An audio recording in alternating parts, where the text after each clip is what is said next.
সপ্তম শ্রেণী 4.3-এর 27 নম্বর ক নম্বরে বলা হয়েছে রাশি দুটির মধ্যে বিয়োগ করো।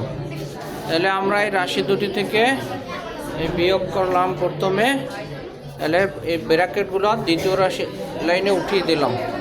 উঠিয়ে দিলে যেহেতু যোগের এই প্রথম রাশির আগে যোগ আছে, তাহলে যোগ থাকলে আমাদের ব্র্যাকেট উঠালে ওই পুরো রাশিটা উঠে যাবে।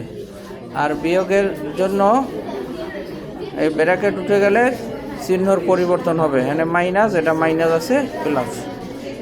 এরপরে যোগ বিয়োগ হবে, এটা এক্স স্কোয়ার রাশিতে আর নাই, তাহলে 15x² নামিয়ে গেছে। এখন 7x এখানে 5x বিয়োগ গেছে, রয়েছে 2x। হ্যাঁ, বড়টার চিহ্ন মাইনাস প্লাস, আর 2 আর 1-এর মধ্যে বড়টার চিহ্ন মাইনাস, 2 এ 1 গেলে 1 থাকে, এটাই বিয়োগ ফল।